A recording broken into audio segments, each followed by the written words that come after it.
All right, welcome back to another episode of Real Talk. Jeff here. Brad, what's up, man?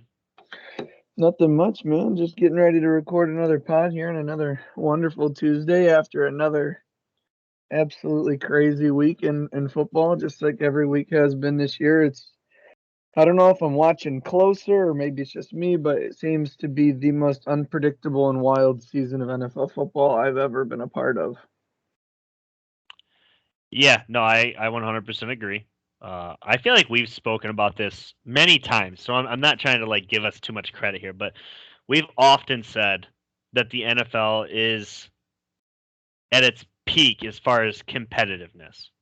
Like any given week, it's just whoever plays, it's the NFL as we like to call it. And I think we're seeing this. We in our division breakdowns, it was really hard to predict certain teams. Um, Obviously, I think we both predicted the Niners to be way better than what they are. Maybe they are still pretty good. Who freaking knows? Because it's the NFL. I mean, there's so many things that are in play here, and I'm not saying I'm some guru by any stretch of the imagination, but I like to consider myself fairly decent at thinking I know who's going to win a football game. And I'm only predicting games at 54% this year. I'm basically just over a coin flip to get a game right, which is bizarre. Like I feel like I'm better than that. And truthfully, so I'm going off basically the standings in your Pick'ems league that you run. You run a Pick'ems league that I'm a part of. And the best guy is at 65%. And I'm like, man, bravo. Yeah, to Bravo. put it in perspective, I think if you look at mine, I think I am at a little bit 58. high, 58%.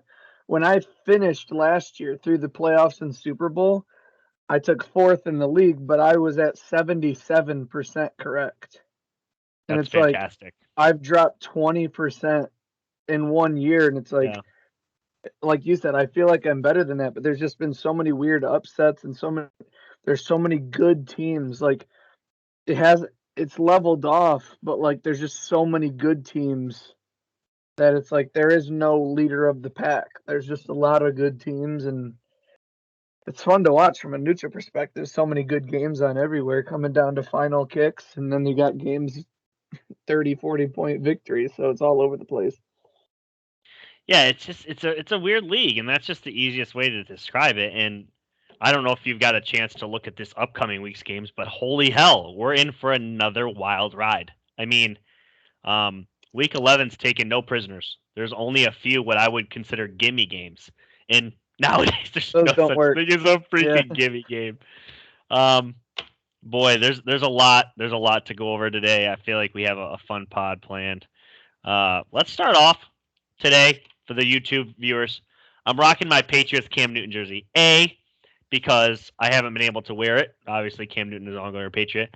But B, because Cam Newton did make his um, what's the word I'm going to use? I'm going to use Debut. deserved. I'm going to use deserved, much deserved debut, return to the league, and he got to play for his former Carolina Panthers, a team that drafted him number 1 overall, where he had a great career before being released. What did you think of Cam's debut, and what do you think that debut means moving forward for the Carolina Panthers, a team that we love to talk about on the pod? Yeah, I've always liked Cam Newton. I don't think anyone believes he's great anymore, but I do like Cam Newton. When it comes to an upgrade or downgrade for the Panthers, if your quarterback's not turning the ball over 3 times a game, it's probably an upgrade. So between PJ Walker and Cam Newton playing well, I think it's an upgrade over Sam Darnold. I think it's a great energy boost. It's a lot of there's a lot of maybe analysts or talking heads or people that say Cam's not good for this or that, but it's kind of like Russell Westbrook and the fact that every teammate likes him. Every teammate has good thing to say about him. So the players love Cam Newton.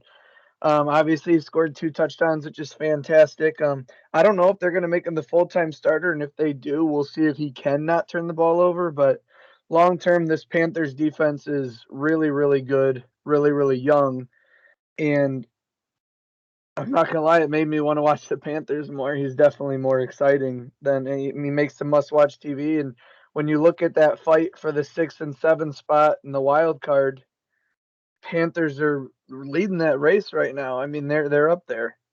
Yeah.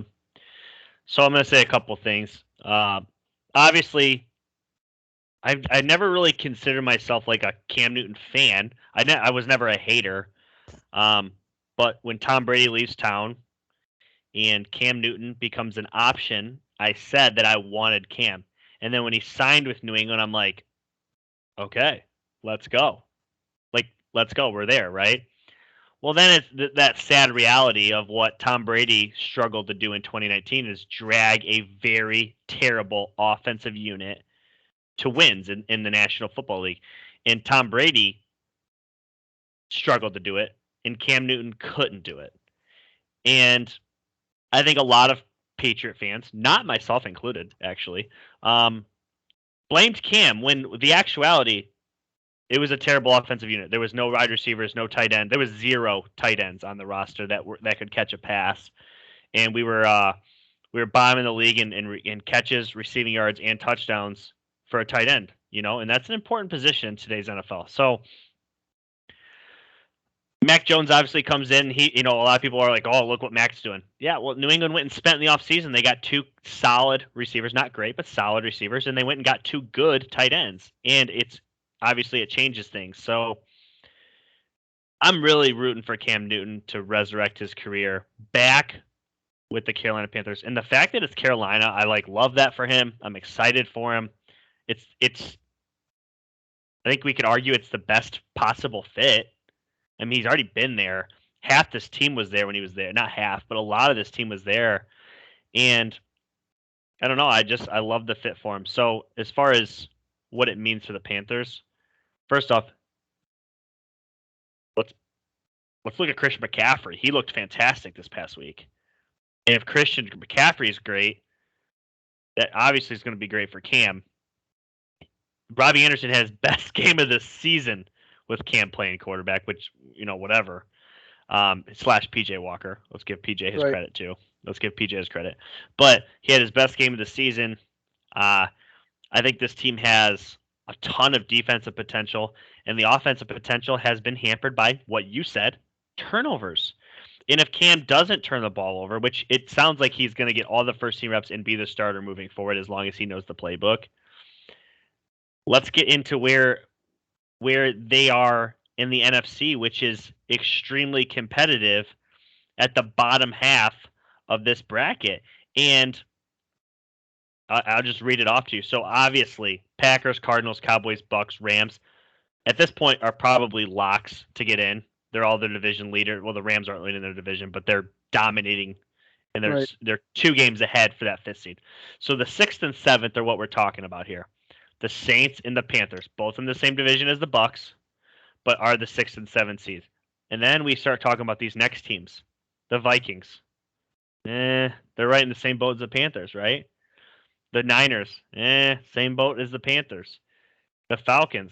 We don't love them. We like them on a maybe a 1-game basis. We don't like them as a playoff team. We never have.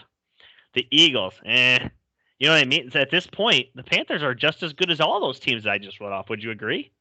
Yeah. Not to get too far ahead of ourselves on the Panthers, but another team we do have to talk about for that wild card spot is the Eagles. And the reason why I say is the Eagles are at 5 wins, correct? They're at 4 and 5. Okay. They play a struggling Saints team next. I'm sorry. They are 4 and 6. My apologies. Okay. They're 4 and 6. They're at home versus a struggling Saints team right now, possibly without Kamara as well. This weekend. And then they play Giants, Jets, bye, Washington, Giants, Washington. So simply because of their schedule late, their next 6 games are all extremely winnable. If they were to win 5 of them, and which isn't crazy, with Washington twice, Giants twice, Jets, Saints, and they get the Saints at home, no Kamara. So not because I would predict the Eagles to do great things, but the Eagles have played really good close games the last 3 weeks, winning 2 of them, and they have a pretty soft or winnable schedule coming up. So I would just keep my eye on the Eagles. I wouldn't put my money down on them, but keep my eye on the Eagles. Yeah. Well, I guess in closing, I'm happy for Cam, and I think the Panthers are as much, if not more, of a threat than they were a week ago. Yeah. And yeah, I mean that's really all I had to say. If you were to say perfect spot for Cam, you'd say a team that has a great defense and is led by the running game, which is why the Patriots kind of made sense when he went there. Yeah, It didn't work out, but you still have DJ Moore, Robbie Anderson, Christian McCaffrey is always going to be the reason that carries that team. And if you take care of the ball and punt, let them try and drive 70 yards consistently on that defense. I feel like the Panthers are going to win that battle more often than not. yeah. Um, Next topic of conversation, because I feel like the listeners will scold me if I don't bring it up. So, I'm gonna state the obvious, and I'm gonna let you take it away. Steelers Lions end in a tie. yeah. I'll let you go from there. We'll start with the first thing. Lions didn't win, so I was kind of That is correct. They but, did not win. but I also said I don't see the Lions scoring more than 17, so that's why I thought the Steelers would win. That ended up being right. But I'll start with something that I was adamant about that I was asked a ton of in the offseason and early. Is Ben what he once was? Is he declining? I've always been consistent. Yes, he is declining. He's not what he was. But the truth is he is the best quarterback on our roster. That We've the agreed two in that. We have yeah, agreed. Yeah. the two biggest wins for the Steelers are one, no structural damage to TJ Watt, and two, we know we have to draft one of these quarterbacks in the first or second round coming up. Um, yeah, we just have to because Mason Rudolph, Dwayne Haskins are not the answer. Um, Rushing touchdown called back for holding, wide open receiver Mason Rudolph skips it in the dirt. Two fumbles lost in overtime, an interception for us that was called back for pass interference, and we somehow didn't lose. I don't know how that happens. Maybe it helps us get better draft picks, maybe not. But for those of you who don't know, I'm going to say this twice and pretty slowly. Just think about it. This is the Steelers' remaining schedule: Chargers, Bengals, Ravens, Vikings, Titans, Chiefs, Browns, Ravens. I'm going to say that one more time: Chargers, Bengals, Ravens, Vikings, Titans, Chiefs, Browns, Ravens. AFC is too tight. If you're asking me right now, I do not believe the Steelers are making the playoffs. Joe Hayden's in a walking boot. Minka Fitzpatrick has COVID. Big Ben still has COVID. TJ Watt injured himself, probably going to miss the next game. Tuitt's still out. We lost both starting guards last game, and Claypool's still out with a toe injury. Juju's gone for the season. So a team that was already banged up or, limited offensively is crumbling with injuries halfway through the season. And I feel bad that everyone's going to have to watch the Steelers play on Sunday night. I don't think we'll see what Mike Tomlin can do, but the Steelers are a team that are wounded and are drawing more and more dead this season, unfortunately. But yeah, we tied. Obviously, it feels like a loss for the Steelers. Feels like a win a little bit for the Lions, but that's just how it's got to be. And maybe in the first season with 17 games, we'll have another team go 0-16. I don't know. We'll see what's going on for the Lions. Maybe it's a boost that gets Dan Campbell rolling. Maybe Lions fans can see some victories in the season. I don't think that, but yeah, definitely a disappointing game in the rain. Backup quarterback. A lot of what the heck is going on. And but if you are neutral perspective, or maybe just cheering against the Steelers, or maybe for a friend for the Lions, really fun game at the end. If you weren't emotionally involved, all that overtime, the back. Jared Goff stinks. I think I was right on that. He was my preseason prediction to lead the league in turnovers. Sam Darnold, I think, trying to take that away, but we'll So see does what's Tom going Brady. on. But Jared Goff didn't look good, and that was crazy too. It was like deep in the fourth quarter. He had 40 yards passing, but credit to the Lions, they ran all over the Steelers for 2.5 quarters. So no excuses there. But yeah, our best three, well, maybe Cameron Hayward, but three of our top defenders, quarterback, both guards, two of our top receivers. At least we got Najee. Najee Harris looks real good, but unfortunately, Speaking of Naj, I'm glad you brought that up. Do you believe him or not? He didn't know that the NFL could tie. um, I do believe him, but it's hard. I don't have any reason to believe he's a liar, but that's hard for me to fathom. Yeah, yeah. I don't have much more to add. The only thing I will say is, so as soon as New England was over, the game that was I turned on was the Steelers Lions. Because I needed to see the end of that atrocious debacle. And watching it, I felt bad for the Steelers because they were making so many mistakes.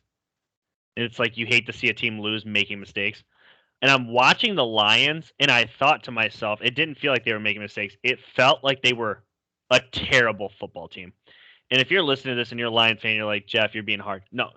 And I posted on Facebook and I'm like, this is an awful football team. I literally thought to myself, I could not for 5 seconds be a Detroit Lions fan. I'd chop my own foot off. I wouldn't watch the games. I mean, I don't want to get too far off the wagon here, but like literally last year was like a very trying year for me with Michigan football. And for the first time in my life, I turned the game off. It was before the fourth quarter. I'm like, I'm done. I'm done. This team is literally depressing me, and I turned it off. That's how it would be every single week as a Lions fan. Like what I watched against the Steelers, I'm like, this is atrocious. This is bad football. And like you said, Jared Goff had 40 yards passing in the fourth quarter of an NFL game. Dude, you went to a Super Bowl 3 years ago. Like, what is going on? But again, enough with the Lions. They're not worth any more time on this pod. Mailbag. Are you ready? Yeah. We got some good questions. One of them, I'm gonna read it, and then I'm not gonna respond to it, and I'm gonna apologize to that person. But we'll get to that in a minute. So Tyler Richardson, first time writer in, buddy of mine. Is Mac Jones Rookie of the Year over Jamar Chase? In my opinion, it's a great question, but I'll answer first. No, he is not. He has the opportunity, and I stated that in the preseason predictions. I thought it was actually, it's really funny. I thought it was going to be one of these two people. Mac has the ability to get it. But right now, in my opinion, it's Jamar Chase's to lose. That dude's been unreal. He's been the best player from this draft class, not just offensively. I think he's been the best overall player from this draft class right now.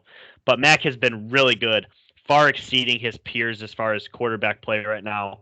You could argue he's on a better team than the other guys. But truthfully, we don't really talk about that. We don't care about that. We still expect Russell Wilson, who's on a 3-win team, to be good. You know what I mean? So I'm not going to bail the other quarterbacks out. I think Mac's been great. As a Patriots fan, there's times where I'm like, what are you doing? There's other times where I'm like, wow, holy shit. Like this past weekend, he made a fantastic throw early in the game that I'm like, okay, we have ourselves a guy here. And there's other times where I'm like, what are you doing, you rookie? But no, Jamar Chase, in my opinion, is hands down the Rookie of the Year, unless you have a different opinion. I don't think it's hands down. Jamar certainly leads it, but got to remember there's still 7 football games left to play.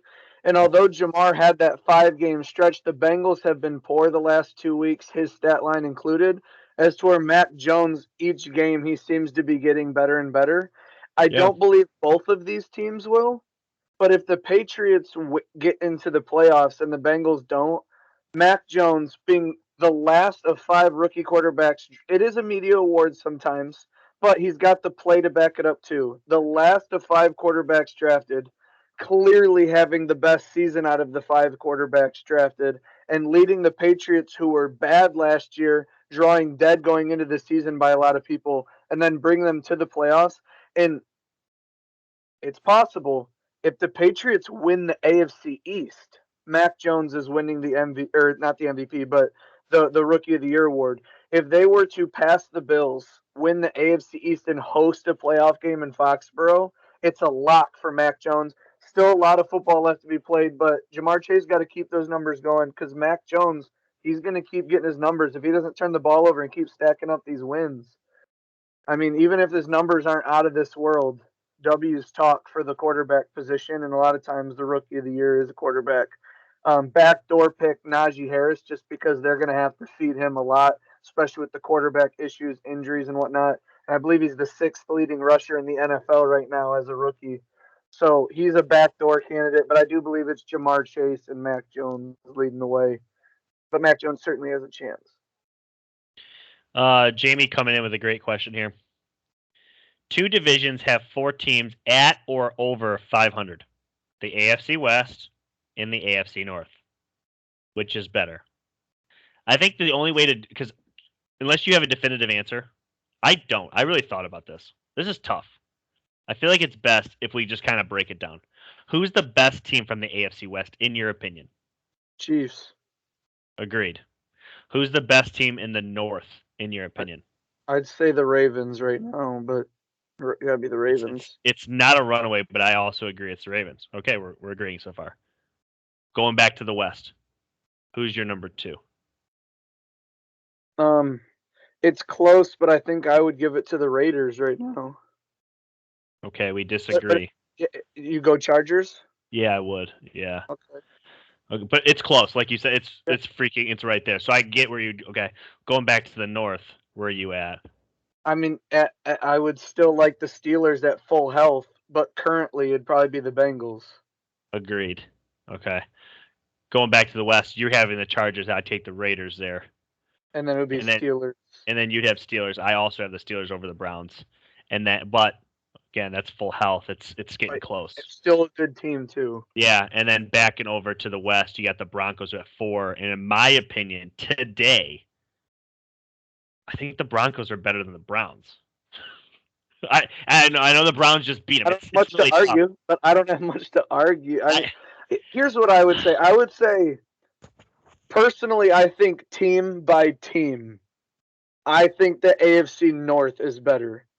But if you were to make an all-star team grabbing players wherever you wanted to, I think the AFC West could create a better all-star team than the AFC North. But the more I think about it, I don't know.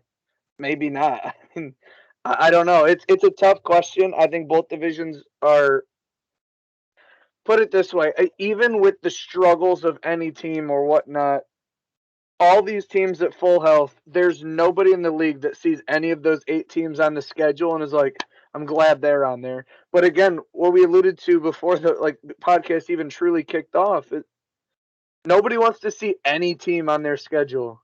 I mean, even the Jets or Texans or the Lions, you don't want to see them simply because they literally have nothing to lose. They're so unpredictable, this and that. So it's like, I'm gonna say AFC North because my Steelers are in there. Jamie, you're a Broncos fan, but shoot, I don't know. You could easily go AFC West if you believe the Browns are the worst team out of the 8 and believe the Chiefs are the best team out of the 8. It kind of tilts AFC West way. Yeah, I think I'm going to lean the West only because I think the Chiefs are the best of those 8, though it's close. And then I think the Chargers are right behind the Ravens, and I think I'd put the Raiders above your 3rd place. I think I'd take the West, and it's close. Here's what I would love to see, though, at the end of it. I would love to see the AFC West combine all 4 teams' offenses and play the AFC North's combined defense.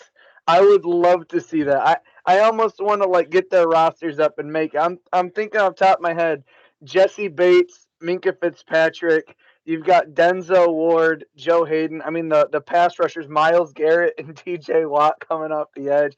I mean, that would be a lot of fun. The combined offense versus the combined defense. But I'm thinking about it more. It's got to be the West. Chiefs are the best team of the 8, and I think the Browns right now are the worst team of the 8. And it tilts the West's favor. Yeah. Tilts the West's favor. Another NFL question from Jamie here. A couple questionable QB plays on turnovers. Mac Jones thinks the defender has the ball and has the defender in an ankle lock, resulting in an injury. Teddy Bridgewater basically gives up on tackling Darius Slay and takes out a teammate, freeing Slay for the TD. Which play is worse?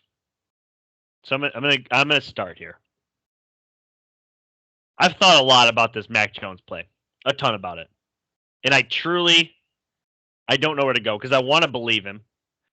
I don't like that he gator rolled him. I don't like that. That's the one thing that's just like, oh, why did you do that? But I also am standing pat on this, because I've said this a few times. I feel like nobody's taking this into consideration. I want you to turn your back to an all-pro or soon-to-be all-pro linebacker, and I want him to drill you.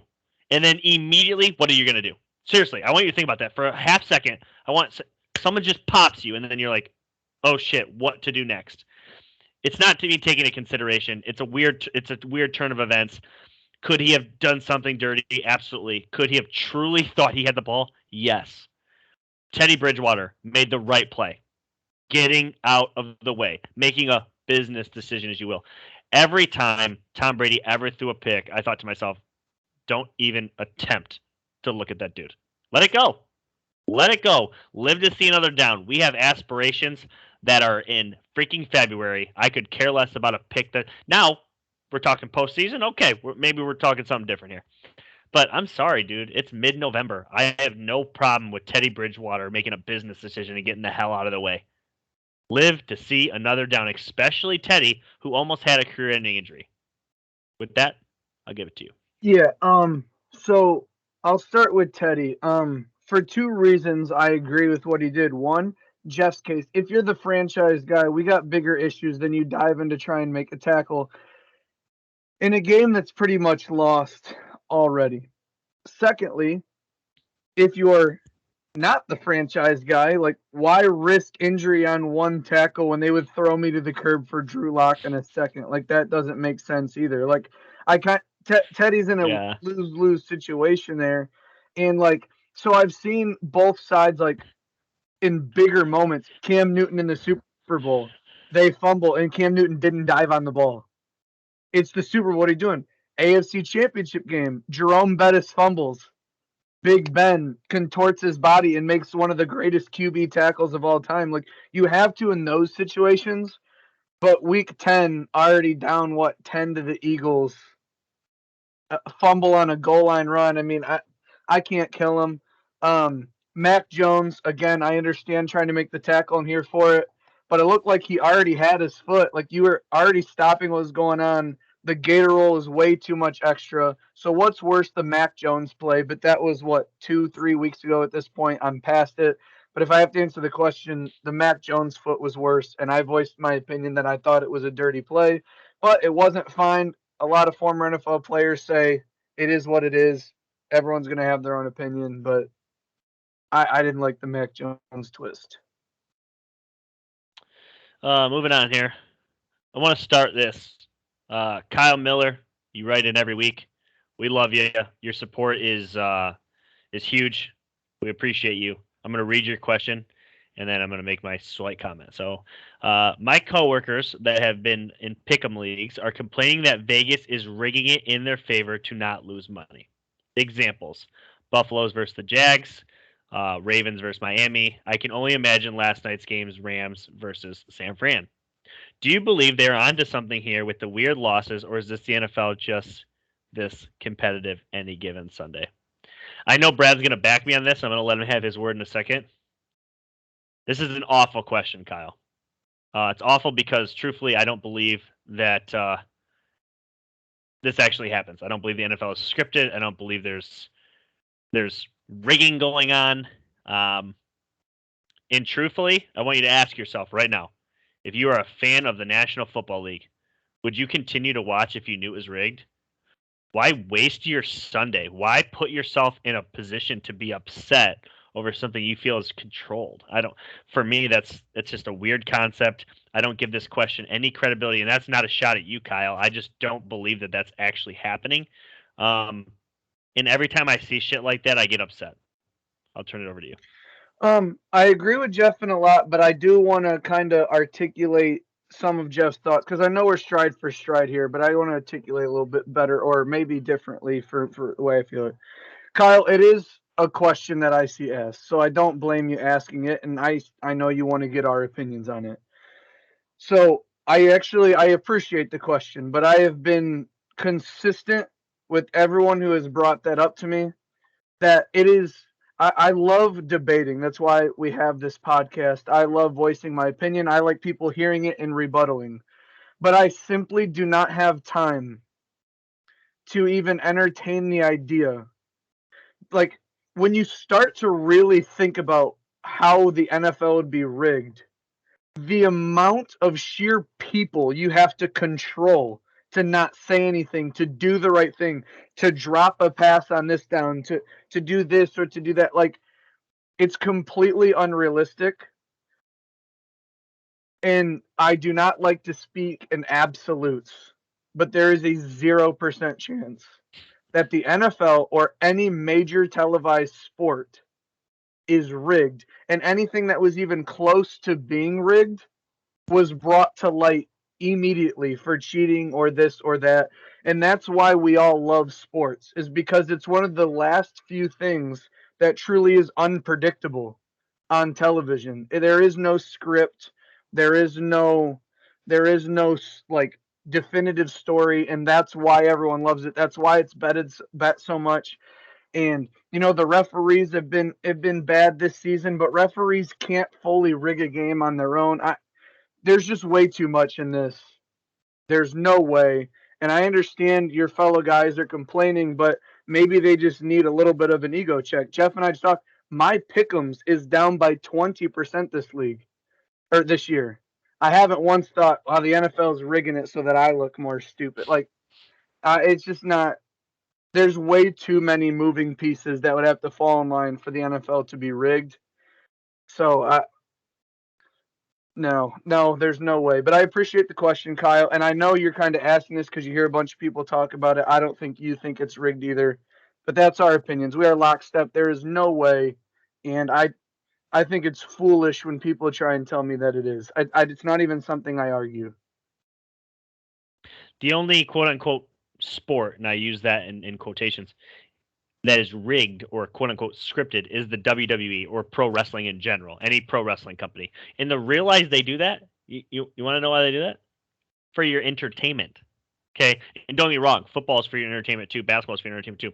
But it's different. It's based off of completely different factors than your traditional football is. Football is based off of betting. Football is based off of obviously your interest level in said team. They know as a Patriots fan, they're getting me for however long I'm alive, 25, 30 years of my fandom. They're going to get me to watch football based off of that alone. Betting goes into it, fantasy football goes in. There's just so much that goes into it. And to sit here and even consider that a ref who might on a bad day, I mean bad day as in like they actually are sucking, throw 8 penalties on a team, right? 8 to 10 penalties. Chances are your team still ran 50 plays. So you had plenty of opportunity to score. It's just, I'll let you go. And just one thing though, like when we talk about, maybe reasons why the NFL is so unpredictable, everyone talks about how emotional football is and bulletin board material. Gambling and betting has become such a huge thing in the last couple years. All these players know what Vegas is saying about the spreads. It's more bulletin board material. Look at this. All these bets are coming in against us, or it's just those players are aware of what's going on. It's another reason to like have more motivation to go out and prove them wrong. Like, so the bet, I love that it's unpredictable, and that's exactly what it is because it's not scripted. We've spent a lot of time on this question, Kyle, but I believe our answer was very quick. But I do want to like reiterate how like concrete my opinion is, that I think it's foolish to think that the NFL is rigged. And if you're spending time believing that it is, I would just recommend not watching it unless you enjoy seeing things that support your theories on why it's like rigged or whatnot. But yeah, I don't like that opinion. And if people have it, take it somewhere else. I don't have time for it. Thanks again, Kyle, though. We always appreciate your questions and your participation. I think it's power rankings time. I think we're there. I'll go ahead and start her off. This was an interesting week. Let's just say that, because there's teams that made sparks and there's teams that lost that I didn't think deserved to be out of the top 10. So I don't have a ton of movement. Coming in at number 10, a team that I really like. I just think that they're limited in a lot of ways, but they're still really potent on defense, and they're well coached. I got the Saints at 10. You're probably laughing at that. I doubt you agree, but I thought they played really well against Tennessee, and they're still 2 weeks ago they played Tampa really well. Or 3 weeks ago. I'm sorry. I really like the Saints. I know they're kind of beat up right now. I still have them at 10 because I think they can beat a lot of teams in this league. 9. Welcome back, Chiefs. Chiefs at 9. Have an argument to be higher, have an argument to be lower, but I think 9's a pretty good spot for them this week. They dismantled the Raiders, and Patrick Mahomes looked back to being one of the better QBs in the league. So I got him at 9. 8, I believe this is up one spot from last week. Yeah, I think up one spot. New England. Yeah, they destroyed the Browns. They are on a 4-game win streak, and they look as good as any team in the league. I mean, you could argue they're as good as anyone. Do they have limitations? Absolutely. I think every team on this list does. New England's definitely trending up. They got the Bills here in a couple weeks. I'm excited for that. 7, it's the Bills. Bills, they came out and delivered a beatdown in a return game, obviously coming off that Jags loss. Kind of what I expected to see happen. I like the Bills at 7 because I like the teams above them. 6, I got the Packers. I was super impressed with a 17-0 win. I don't know why, but I was. Rodgers missing a week, Russell Wilson coming back, all the momentum against them, I felt, and they come out with a 17-0 win. Back to their winning ways. They've literally won, 7 in a row since week 1 with Aaron Rodgers in the lineup. So, moving at 5, I got the Rams. I didn't punish the Rams too much, even coming off back-to-back losses, and I probably should have. I gave them a pass because they lost Robert Woods on Friday, and they just brought in Odell Beckham. I think this team is going to be very shocking to a lot of us coming off their bye. I think they'll be back to destroying teams, and everybody will be like, oh, okay, I see why Jeff kept them in the top 5. I didn't drop this team too much either. I think I dropped them one spot from last week. Tampa, super injured right now. No AB, no Gronk. I'm just not going to get on the media train that Tampa sucks, because Tom Brady's had a couple of bad weeks. And the crazy thing is, the last 2 games that Tampa's played, Tom Brady has turned the ball over 5 times. He still has more touchdown passes. They just got to take care of the football. They're still a really good team. 3, I was a little hard on these guys. I truthfully, until I see Kyler Murray come back and actually take control of this offense, this team might actually be trending down. We'll see. Lot to determine. Arizona. I still have a ton of faith in them as long as Kyler's back and playing. But if Hopkins misses time and Kyler's missing time, boy, oh boy, this team's in trouble. But I have them at 3. 2, I brought them right back up because they absolutely annihilated the Falcons. They made what we thought around an average team. I would say the Falcons are an average football team right now. They obliterated them. Just completely. As bad as New England beat down the Browns, the Cowboys beat down the Falcons worse. And that was shocking to me. Cowboys at 2. Play a huge game with the Chiefs this weekend, by the way. Number 1, I don't understand it. I don't get it. But Tennessee's winning ball games. They have the longest win streak in the league. I got them at 1. Yeah, I like your list. I do have the Ravens at the 11, just on the outside looking in case anybody's wondering where the Ravens are at. Yeah, so there are a lot of weeks where I write down my top 10, and I honestly can't wait to deliver them. Like, this is my 10 through 1. I want people to dissect it.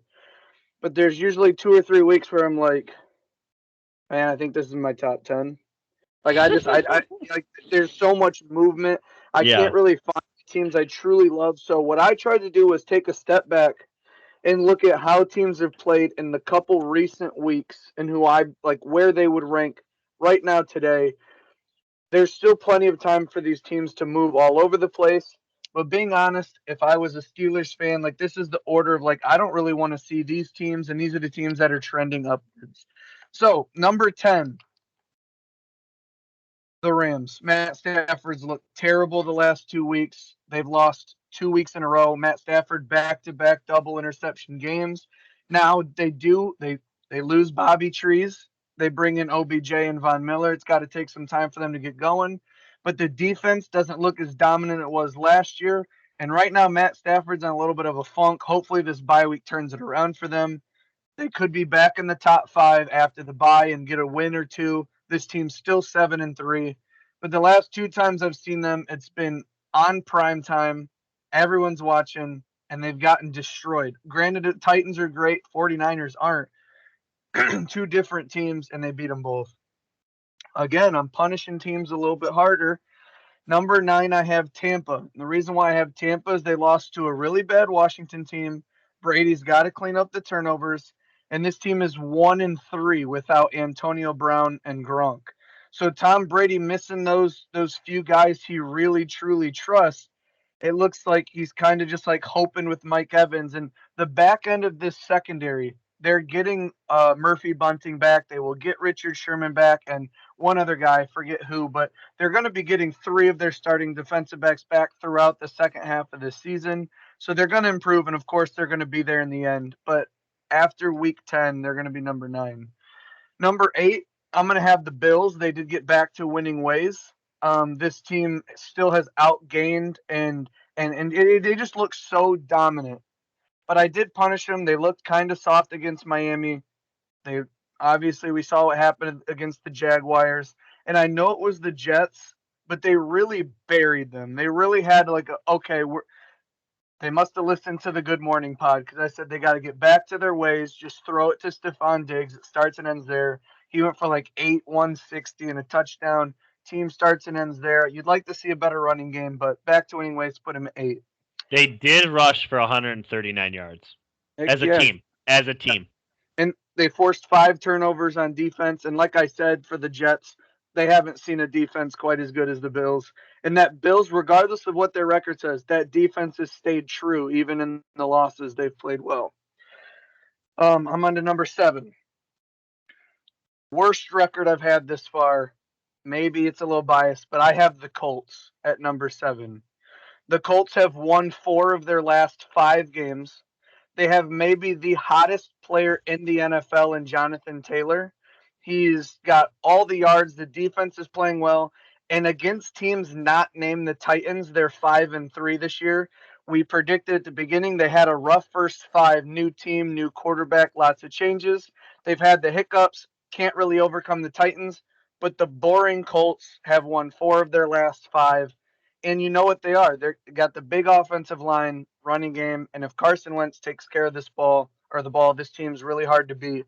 Right now, I have them at 7. At 6, this team's always going to get a little bit more credit with me because we know what they can be. The Chiefs are hitting their stride right now. The Chiefs are 6-4. They've won their last 3 games, and they absolutely hosed a Raiders team that kind of really needed a win at home. And they went in there, and the first week of the season, the Chiefs' defense was god-awful. And in the first 6 to 8 weeks, for the first time in 4 years, we saw Patrick Mahomes have a slump. You know, if any of you listen to Nick Wright, they talk about it was a 3rd down throw, not against the Raiders. That I don't know if I believe in one throw. But the thing is he came in against the Raiders, a team that had his number twice last year, and he danced all over him.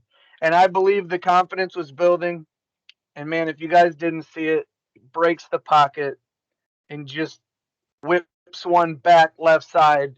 Running back goes up and baptizes the guy in the end zone. And it's like, man, this is the Chiefs everyone's scared of. And I saw it, and maybe it's scaring me, but like it's the first time we saw it, and the Chiefs could run the table. The defense is playing okay to average, which is all they need. And man, this offense is lightning in a bottle. Patrick Mahomes continues to take care of the ball and get the checkdowns.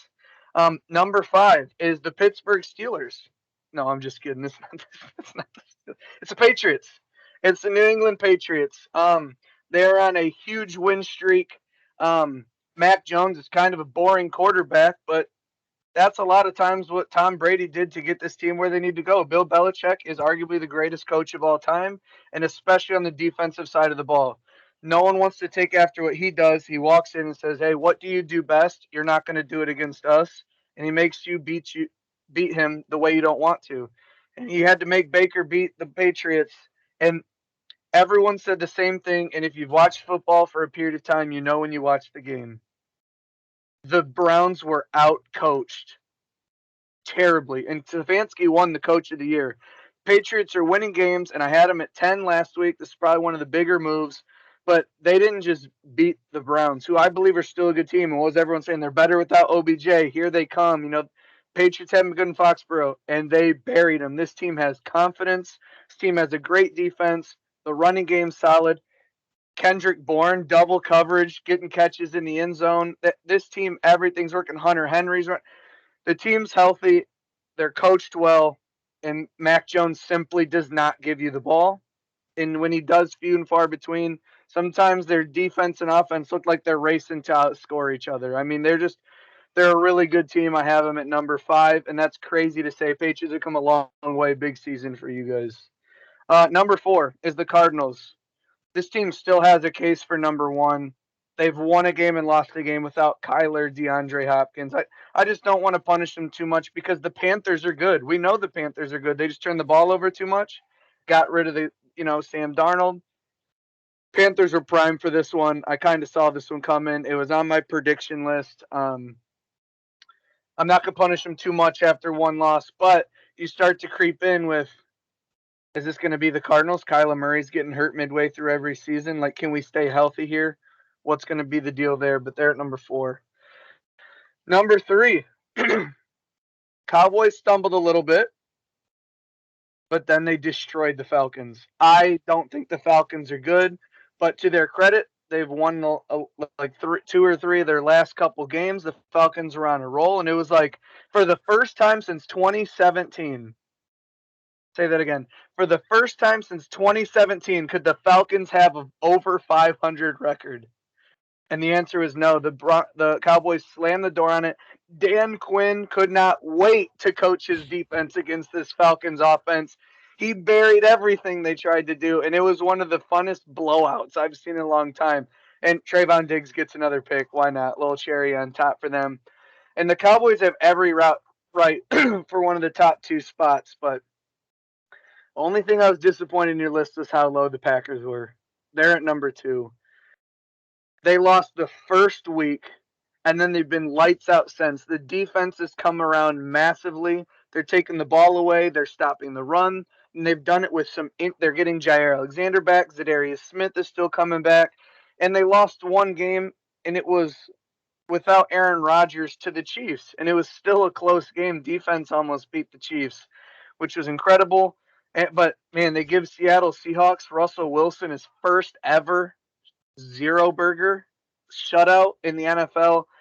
I got to give it to the Packers. They're one of a couple 2-loss teams remaining.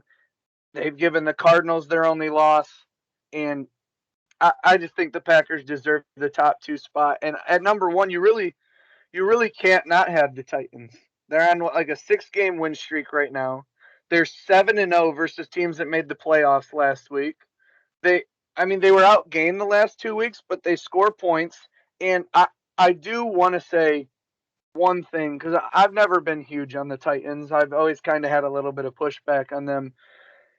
But a lot of times you hear the cliche that a team embodies their coach. I just don't know if there's any team right now that is a direct like correlation to their head coach than Mike Vrabel. It just seems like this team has 22 boxers out there in the football field, and they just want to beat the shit out of you. And the Titans lead the league in players on IR, and they lead the league on players that have made their 53-man roster. They're picking up dudes off the street, and they're like, "Hey, you want to throw around people for an hour? You're on the squad," and they buy in. Julio Jones is gone. Adrian Peterson's gone. How are they going to do this? The defense, name 3 stars. You can't. And they just beat you down. And they had a close one against the Saints, but no Derrick Henry, no Kamara. I find that to be pretty even there in terms of what those players mean to their teams. and they were able to win. So Titans 8-2. Someone try and make that team make sense to me, because I don't think, how did they get to 8-2? And they play Houston this week. And if they're going to 9-2. And I believe I can look it up one more time, and I know we said that there's not a ton of like for sure's, but we just looked up the Titans schedule, and they've got the Texans, Jaguars, 49ers, Dolphins, and Texans again. They have 5 teams against teams that have 4 or less wins. Number 1 seed. Yeah, and I mean the Steelers, with the way they're looking, put them on the list. They play the Texans, then they're at New England. That's going to be a big game. They're at New England? Correct. Wow. Yes. Okay. I thought that was a road game for New England. Wow. Damn. Okay, let's go. Nope, they're at New England. So they're home against the Texans, at New England, home against the Jags, at the wounded and struggling Steelers, home against the 49ers, home against the Dolphins, and then they finish at the Texans. Like, this team is going to win at least 4 more games. So that's the first seed. It's lined that you have to get to 13 wins. I don't know if any of these other teams are going to be able to do it. Bills still play the Patriots. Chiefs have a tough division. The whole AFC North just dropped the game this week, except for the Bengals on a bye. I think the Titans may have it locked up. And you could say, well, the Colts are on fire and they're in the same division, but Titans are 3 games ahead and have beat them twice already. The Titans may just mess around, get the first round bye, and then welcome back Derrick Henry in Nashville in their first game in the playoffs. I mean, it could really happen. Maybe it's in the stars for this Titans team, but Mike Vrabel, we've always talked about what we think of him as a coach and how he turned a 7-9 organization into this smash mouth powerhouse. And Ryan Tannehill's still doing it. A.J. Brown's out there. Offensive line's doing okay. Defense is making plays. The Titans have to have earned your number 1 spot. 6-game win streak, 7-0 versus playoff teams. They're the number 1 team. Even though I still think if they played today, I would take the Packers, Cowboys over them to win the game. But that's just where the list is at. That's what I'm going to keep it at. And I find it hard to believe there's going to be too many people that push back. Even if you think there truly is a better team, it's kind of like you hear Titans at 1, you're like, yeah, I mean, they kind of done enough to get that spot. Like, they should be there. So you said your biggest problem with my list was Packers at 6, and I understand it. And I could listen to your argument, and your argument's great. I have one problem with yours. I'm sorry, the Colts have no business being at 7. None. 0. All right. 0. Today, playoff game. Colts Bills. Come on. That's a good Stop game. That's a good game. Brad, you've been on the Bills all year, and you know the Bills would take the Colts to task. If I had to put money down, I'd put it on the Bills, but I wouldn't feel great. They played last year in the postseason. It went down to the wire. Okay. What is it, week 11? We're in week 10 or 11 now. Hey, real quick. November 21st, Sunday at 1 o'clock. Colts at Bills this Sunday. Colts at Bills this Sunday. Swear. Yeah. Keep that energy. Keep that energy. Wait. I'm watching that game. It's on the big screen. Colts Bills. Week 13 matchup. Okay. Wait a minute. Actually, Tampa actually might even play. Regardless, Tampa and the Colts. Week 14. Hey. Their next 2 games at Bills, home against the Bucks. I can't show you that. That's their next 2 games. We'll see. Keep that energy.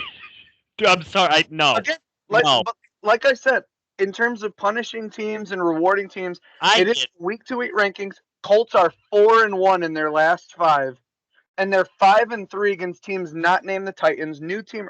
I just think they're trending up. They could lose the next 2 by a combined 40. I'll take them off the list. But the Bucks had a disgusting outing against Washington off of by Rams last 2 games. So and here's the thing: this is a power rankings, so it's based off of your momentum and what have you done for me lately, right? One oh shit can knock out a million attaboys. I get it, but at the same token, I'm thinking to myself like, who can win the Super Bowl today? Tennessee, Dallas, Arizona, Tampa Bay, Rams, Packers, Bills, New England, KC. Probably not the Saints. My top 9, I'm yeah, going to bat for. I'm sorry, I can't go to bat for freaking the Colts. I can't. I'm just saying, if someone said, give me your top 10 teams most likely to win the Super Bowl, I don't think I would have the Colts on that list. That's fair. But coming into Week 11, and I'm serious, I think Colts Bills is going to be a really good game. And if the Colts win one of these next two games, Bills Tampa, if they win one of these next two games, they're a team that has to be taken seriously for that wild card spot in the AFC. And they play New England too, by the way, soon. Yeah, they play Bills, Colts, or they play the Bills, the Buccaneers, then they play the Texans, then they play. Oh my God! Then they have the toughest schedule in the league. We've talked about this. The Patriots, then the Cardinals, then the Raiders, then the Jags. Colts are There's 2 wins in there. Maybe 3. Hey, two sprains is taking them. 2 sprains. Here we go. Come on. So they're currently 5-5. You have them at 7. Okay, over the Bills, who are 6-3, mind you, and they're only going to win 3 more games. So you currently have an 8-9 team. No, they're not only winning 3 more games. Yes. Mark my words. You guys are hearing this on the pod. They're 5-5. I got them at 8-9. They're 5-5, meaning they have 7 games left. They will win 4 or more. The Colts will finish over 500. The Colts will finish. So I have an 8-9. You have at 9-8. Okay. I mean, but still, after what they had to overcome early in the season, new quarterback injuries, Quentin Nelson out, Carson Wentz getting injured, T.Y.'s not in the lineup. This team's overcome a lot. They're in the right headspace. They're HBO Hard Knocks mid-season. It's gonna be nice. All right, we got one more thing to get to. This is on a request of one of our weekly listeners, Kyle. Always asks, why don't you guys ever talk about the Thursday night preview? So, and this is not because New England's in it. This was a request of somebody. I want to start bringing this into our weekly pod. Thursday night, Pats, Falcons. Falcons coming off an embarrassing loss, but they're at home. New England coming off several good wins in a row, including 2 very good wins in a row. They travel to Atlanta, Super Bowl 51 rematch, same commentary crew, same everything. It'll be a fun feel. Where are you going here? Falcons coming off of an embarrassing loss. They're going to look to bounce back and fail. Patriots are a much better team. Without Calvin Ridley, they're probably going to put J.C. Jackson on Kyle Pitts, which is not shocking. Put your best corner on their best weapon. Falcons, you've got a stationary quarterback, and the Patriots are big advocates of, we'll get sacks when we can, but we're going to pressure you all day. They stay very, very well coached in staying in their gaps. Matt Ryan's going to be in a squeeze pocket all day. No Calvin Ridley. I think they're going to really struggle against this Patriots offense, which pretty much everybody has done. Mac Jones doesn't turn the ball over. Offense is humming, and you can tell me schemes, this and that, but Arthur Smith is a offensive-minded head coach. He's not very active on the defense. Falcons defense hasn't been good, and you can't tell me that the Falcons defense is going to play any better than what the Browns did. Now, the blowout against the Browns was a combination of turnovers by the offense and good play by the Patriots offense, but I just don't think the Falcons are a good team. I think the Patriots are, and they're hot right now. This could be a heat check, but, talk about the Patriots on Thursday night. They're at home. Falcons are at home. Falcons are home. Yeah. The Patriots were also able to kind of cruise in the fourth quarter. Did they take any starters out in the fourth or anything? Yeah. Yeah, Brian Hoyer finished that game. So you talk about a week with limited rest. It's like Falcons were getting destroyed. So we're destroying. They probably took some starters out. So we should get a pretty well rested starting lineups Thursday night. I think Patriots to get a win Thursday night, chill Sunday with no worries. Yeah, I think New England wins this one, but I think they finally take a step back. They've blown out their last 2 opponents. I think this one's close. I think they win like 24-20, 27-20. I think they pretty much lead the entire way. Falcons do their best. And good to the Patriots because they're going to be in the top of the division after the Bills fall to the Colts on Sunday. I'll tell you what. if New England gets on back on top of the AFC East, I won't be able to contain the arrogance. I'm letting y'all know. I'm letting y'all know. It's been too long. It has been And it's over going a to be year. because the Colts take down the Bills in Week 11. Hey, whatever. Awful. I'm down for it. I'll root for them. All right, guys. Another great pod. We had back to back, probably even more than that, but the last two Sunday live shows have been fantastic. Tons of viewership, tons of interaction. We're digging it. Hope you guys are too. We'd love to have you join us again this Sunday live, 11 to noon. We break down all your favorite games, including what seems to be a blockbuster Sunday of games. I can't wait. New England will play Thursday, so I get to see any game I want on Sunday, so I'm excited for that. Any last words, Brad? Chiefs play the Cowboys this Sunday, dude. Can't Banger. wait to watch. Banger. Also, I apologize in advance on behalf of the Pittsburgh Steelers. Might be a little bit of a snoozer on Sunday night, but that's just how it's got to be. Yeah, but nationally televised on Fox, Cowboys Chiefs. Let's go. Huge game. All right, guys. We out. Real Go talk. Steelers.